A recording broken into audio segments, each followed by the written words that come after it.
All right, YouTube, this Detroit's HPTV coming at you with another story. Now, I want you to think about this. After Cassie comes out with her allegations against Diddy and sues P. Diddy, out of nowhere, here comes Tasha K immediately with an interview from another accuser. I'm talking about in a matter of hours, Tasha K had a whole nother interview set up. For real. On YouTube, Tasha K ain't no joke when she be coming.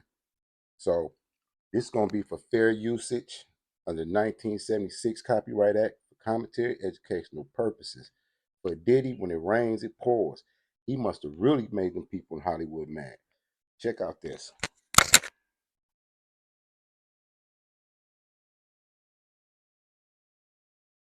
Of rape, physical abuse, and sex trafficking by his ex-girlfriend, R&B star Cassie Ventura, in a disturbing new lawsuit. In a complaint filed in federal court on November 16th and obtained by E! News, Cassie claimed, I messed it up. If you're 55 or over, did you know there is a way to leave your loved ones within a Sean Diddy Combs is denying allegations of rape, physical abuse, and sex trafficking by his ex-girlfriend, R&B star Cassie Ventura, in a disturbing new lawsuit. In a complaint filed in federal court on November 16th and obtained by E! News, Cassie claims she was the victim of Combs's violence during their 11-year relationship. The star, who met Combs back in 2005 when she was 19, says the musician aggressively pursued a relationship with her despite their nearly 20-year age difference and the fact that they were both in romantic relationships with other partners. In the lawsuit, Cassie alleges over the course of their relationship that the rapper regularly beat her up, repeatedly forced her to have sex with male prostitutes while he filmed it. The complaint also alleges Diddy, quote, blew up a man's car after he learned that he was romantically interested in Miss Ventura. She says in 2018, when trying to leave the relationship, Diddy forced her into her own home and raped her. She also makes the allegation that he's responsible for getting her addicted to drugs and alcohol. E! News has reached out to Cassie's rep for comment and did not immediately hear back. In a statement to E! News, Diddy's lawyer, Ben Braffman, says Mr. Combs vehemently denies these offensive and outrageous allegations. For the past 6 months, Mr. Combs has been subjected to Miss Ventura's persistent demand of $30 million under the threat of writing a damaging book about their relationship, which was unequivocally rejected as blatant blackmail. Despite withdrawing her initial threat, Ms. Ventura has now resorted to filing a lawsuit riddled with baseless and outrageous lies, aiming to tarnish Mr. Combs' reputation and seeking a payday. E! News has reached out to Cassie's rep for comment and did not immediately hear back. In the lawsuit, Cassie states, Now, that was Diddy publicist saying this about the allegations. And this is why it's interesting, because no sooner than Diddy comes out and says that the allegations are baseless, Tasha K finds somebody with the exact same story and goes public. I'm going to show you that too. Remember, fair usage, commentary, educational purposes. They at Diddy. that she is now able to confront her abuser and to hold him and those who enabled his abuse accountable for their actions. The singer is asking the judge to award her damages for mental pain, anguish, and severe emotional distress, explaining that even though she has now fully escaped Mr. Combs, the harms that the assaults and sexual abuse he caused her to experience for nearly a decade will forever haunt her.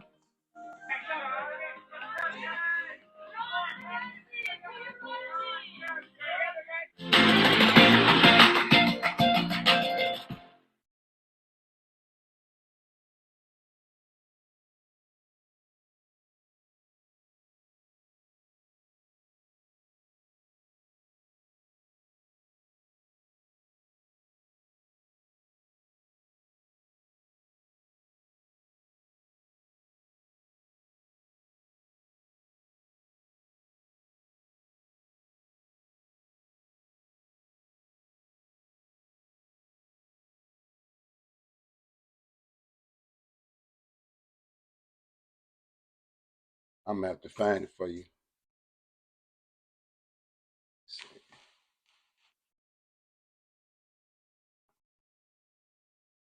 Put in Tasha K.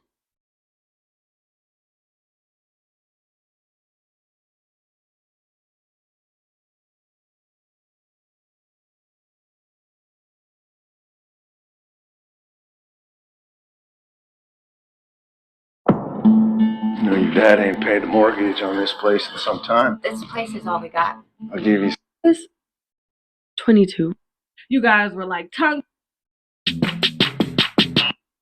for one time recently, and Okay, look. Now again, this is 11 hours ago. This is Tasha K 11 hours ago. Fair usage, commentary, educational purpose under 1976 Copyright Act. This is Tasha K 11 hours ago after Diddy comes out saying, like I said, that the allegation was baseless. Tasha K finds a whole nother woman saying this. This is what this lady said.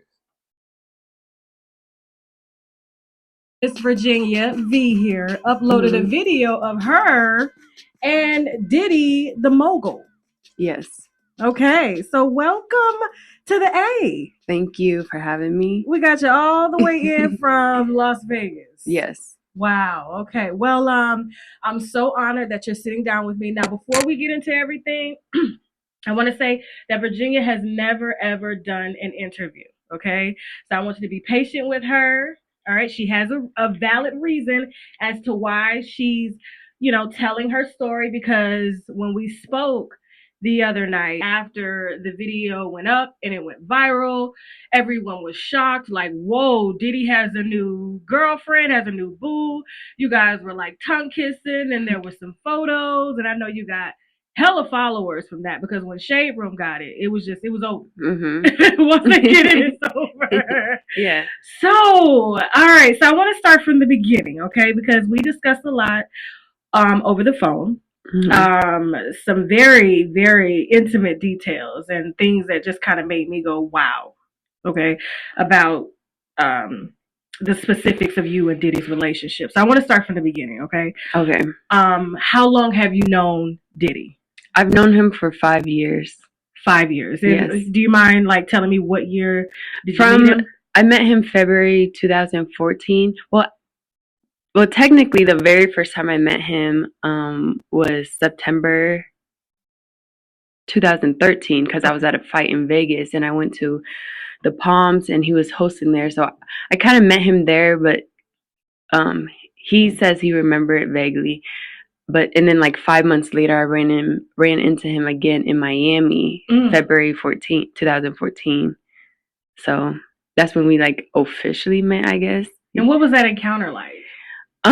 When you met him and like you remember him, but he didn't remember you. Of course, everybody remembers Diddy. It's like, yeah. Diddy. Well, I think he saw me, and then he was like, this was at the Palms. He saw me and he asked who was I with, and I pointed to the guy I was with, and he kind of left me alone after that. Oh. Yeah. Okay. So nothing really transpired. Yeah, no. During that meeting in Miami. No. Okay. Nothing. No. In Vegas. In Vegas. Yeah. Okay. So he was trying to holler in Vegas. Yes. Okay. But then I told him I was with another man, so he kind of left me alone. But then I ran into him again February 2014. Okay. And this was in Miami. In Miami. All right. And so what was that conversation like in Miami when you guys met up again for the second time and you weren't with a man? I don't think when we met in Miami, I don't think he remembered me from Vegas. Okay. He doesn't remember that. Okay. Until I told him. Oh. Yeah. One thing you got to give Tasha K know how to ask questions. She know how to interview.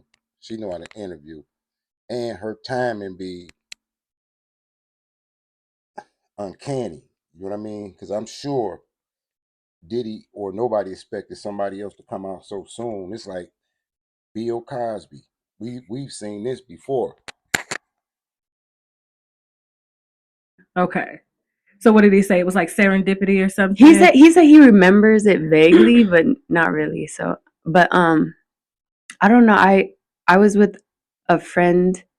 I was visiting a friend in Miami. She had moved to Miami from Nebraska, and I was visiting her. And we went out the night before I met him, so we were out all night. And me and her, we were with a couple of guys, and they were like, "Let's go to Puffy's house." So I was just like, we were just like, okay, whatever. It was like 9 a.m. Wow, we were Puffy's house at 9 a.m. I mean, no one was there, but he was up too, though. Okay. And so we went to his house at like 9 a.m. And when I first walked in, I'm very like a chill person. I can tell. And so like I could walk into a White House and still be chill, but like inside I'm like screaming, oh my God. But when I came to his house, obviously I was kind of like, I don't know, I guess like starstruck in a way, because I'm from Nebraska, so I'm not around none of this. So right. but I'm chill though. And he came, so when I came, he was like, "You not happy to see me? Oh, you at Diddy's house. That mean you made it." The cockiness. Yeah. Okay, Diddy. I was like, but yeah, that's And how old were you at the time?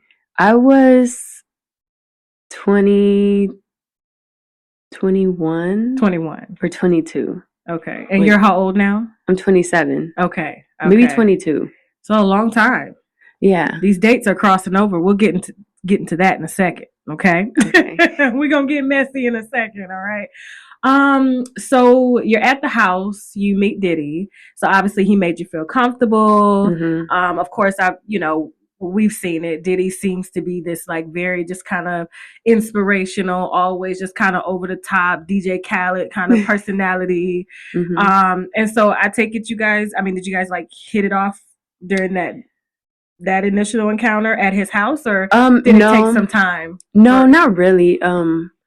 We were there probably for like an hour, I say. And he was talking to the guys that we were with. Okay. They were artists, so like they knew each other. Okay. So he was like talking to them most of the time, and then by the time we left, I had already gotten the car, and then he like walked over to the car and asked for my number. Oh. And so I gave it to him. How'd that make you feel? Diddy asking for your number. It made me feel I don't know, it made me feel good, kind of, I guess. Really? You didn't see him as like this old pervert asking for no, not at all. I know, because I see a 50-year-old dude, I'm like, at your age? I mean, I knew like, he was older than me, but I've always hung out with older people in general, so it didn't make me. Yeah, it didn't bother me. Okay. Now, from that time of you meeting him and you give him your number, how long did it take before you guys actually made it official? Well, you made it official, but he was off, of course, doing other things. The way these dates are kind of. We never like, okay, let's be official. We never ever had that conversation. We just kind of knew, like we just felt like we were together. Okay. So you spent a lot of time together. We did. Okay. So you were at the house. Did you meet his kids? Mm-hmm. Wow. Okay. Now, when we spoke the other night, you said that things had gotten so serious that you became pregnant.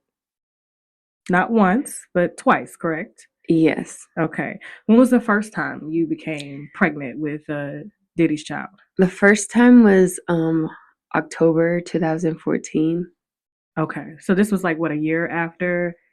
No, not a year, but because I met him in February and then I got pregnant in October. Oh, so the same year. The same year. Okay.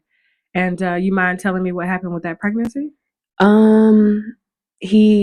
I told him, and he was like, "You're gonna get an abortion, right?" And then I was like, "I don't know.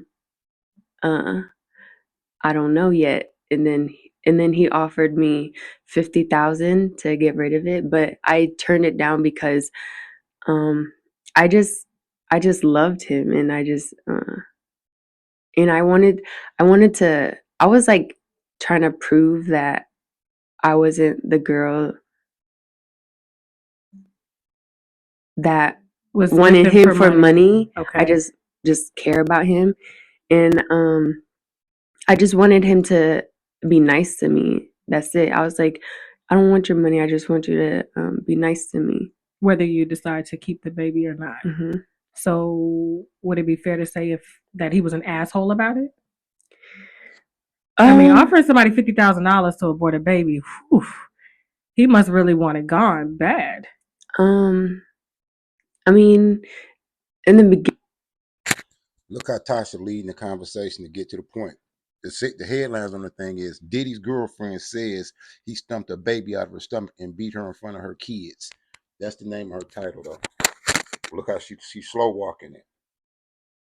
Beginning, like the first 3.5 years, like the first 4 months, he was really nice, but then after that, he started being an asshole. So like I say, like the first 3.5 years, he was like mean to me. So when you say mean, describe it. He was abusive. He was like always belittling me and always like he was like mentally, emotionally, and physically abusing me. Did he? Mm-hmm. It's not the first time we've heard that. Mm-hmm. There was an incident, of course, with Cassie, where reporters are saying that the police were called because they got into an altercation. I think it was like 2 or 3 years ago, if I'm not mistaken. Tell me some of the things that he would say to you. He would always compare me to Cassie and tell me that I'm the bad one and she's the good one. And he was with both of you guys at the same time. Yeah. And at one point, like I was breaking out really bad with acne, and he would be like, he said this a few times to me. He was like, "Baby, why don't you go see a doctor or something? I don't date women with bumps on their face." Oh. Yeah, he would say that to me. Take a drink. Relax. Okay. I can tell this is bringing up a lot. We have some tissues. Thank you, Jasmine. Okay. So of course that is very, humiliating, especially when you love someone and they tell you that you're not good enough for them. Mm-hmm. He would like call me names like he would call me a hoe every single day. A hoe? Yeah. Why would he call you? Not that he had a reason, but like in his mind, what do you think prompted him to call you a hoe? Now that I think about it, I think. Oh, okay. Hold on. We're getting to use some tissue. I don't want you messing up your makeup, okay? You look gorgeous, okay? Thinking back now, I think he did it because he wanted me to feel low about myself, like so that I stick around him because like no one would. I don't know. I just feel like he'd try to use. I was naive and young when I met him, so I feel like he tried to take advantage of that and manipulate me. You know, Tasha K, she just last week broke the interview with Will Smith assistant. You know, Tasha notorious when she get the dirt. When she get the dirt, she comes out of nowhere with it. Like she came out of nowhere with Will's assistant. Now she coming out of nowhere with this girl right at the time when P. Diddy is finna be going to court. I mean, she got on R. Kelly for real. Lady dangerous. Me, it made me feel low about myself. Now let's talk about the physical abuse. If you're okay, are you okay with that? Okay.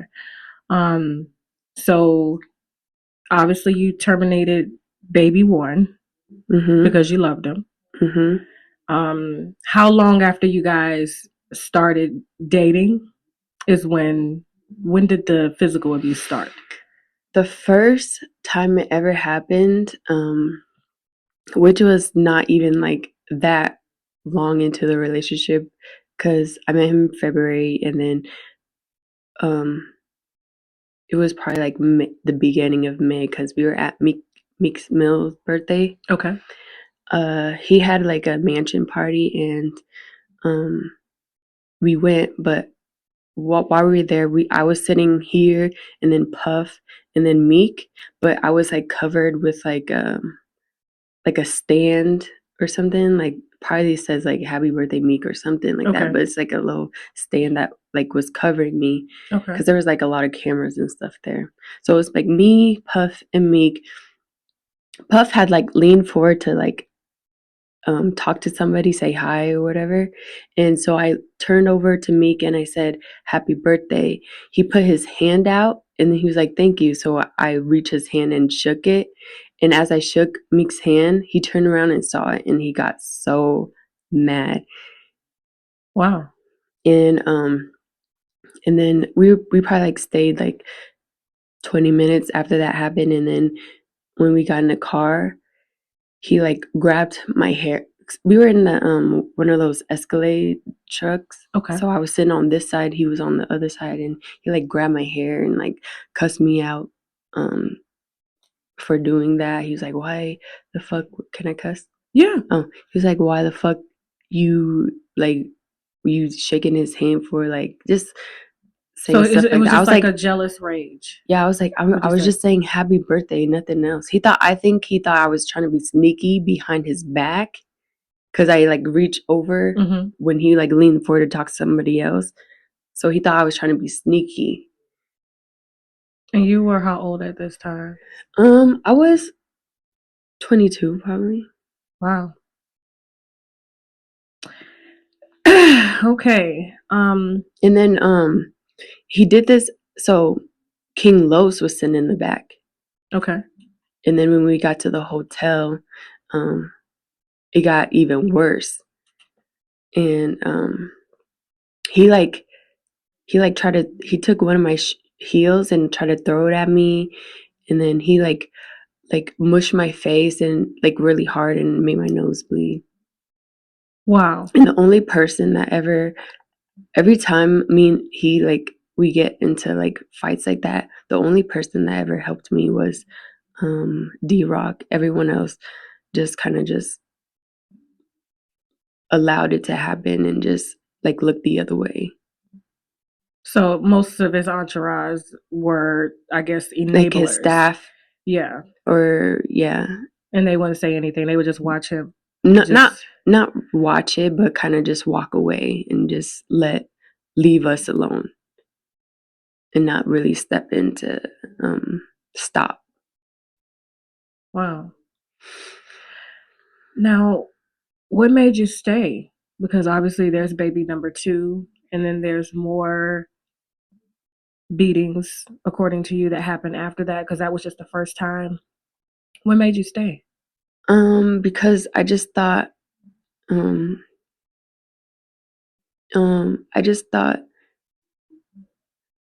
that he was only being like that because he loved me.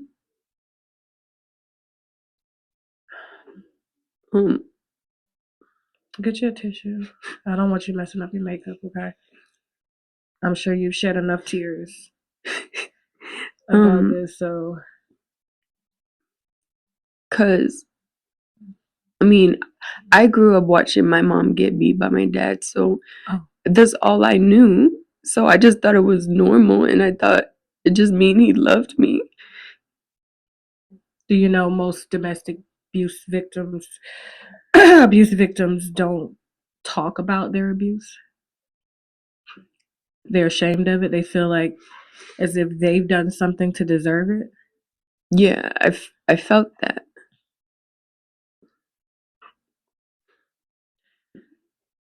Let's talk about baby 2.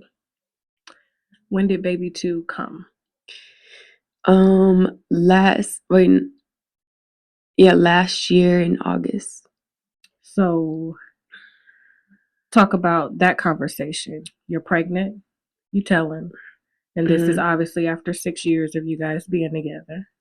And mind you, it wasn't my fault that I got pregnant. I told him, because I have like this period app and it tells me when I'm ovulating and stuff. So I told him that I'm ovulating, so don't do it. But he just did it anyway, and then I got pregnant, and he like, okay, just get an abortion, like no hesitation.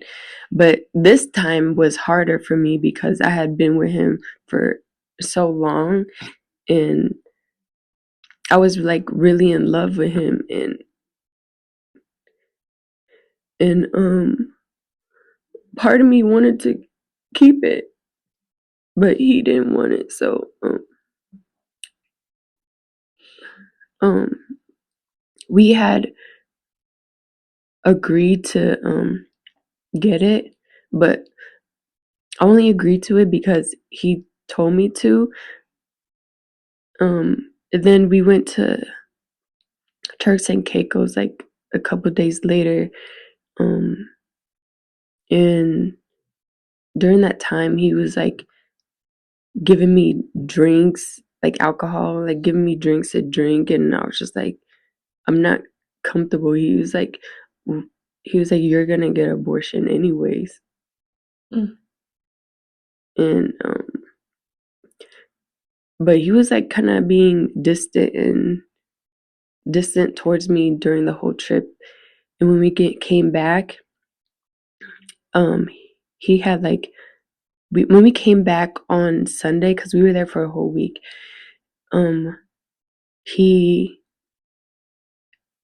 we were gonna do it that next day, Monday. So when we came back from Turks on Sunday, he had like left me to go meet up with Cassie. So he kind of just left me there for like half the day, and I was like, how are you gonna leave me when you want me to do this thing tomorrow? And he was just like obviously making excuses why he had to go. And this was just last year. So because he left on Sunday, I was like, I'm not doing this tomorrow. Like, I need some time to think. And so I told him that. I was like, I need time to think about it some more. Like, I'm not comfortable. And he was like, well, then you can get out my house. Like, he just being mean to me. He was like, I did this and this and this for you, and now you're not gonna, you told me you was gonna do it, and now you're not doing it anymore. Like, you could get out my house. Wow, that's a lot to go through. I just couldn't imagine being like forced to get rid of a child, especially if I'm under the impression that I made this child out of love. Like, and not only that, when I had the second abortion, he I had to go home like I had to go home 2 days later because he had to go on a trip to Burning Man. To Burning Man? To Burning Man, which is in Nevada. It's like I don't know. This is getting I don't know.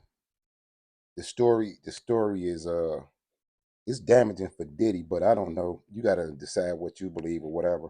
You can watch the whole interview with Tasha K, and you can see the end of this or whatever, but I don't know, seems like to me it's just gonna go on and on with it talking about how bad Diddy is. And sure. Him, Will Smith, and a few others, they on deck, I guess, in social media. Tell me what you think in the comments coming out of Detroit. Peace.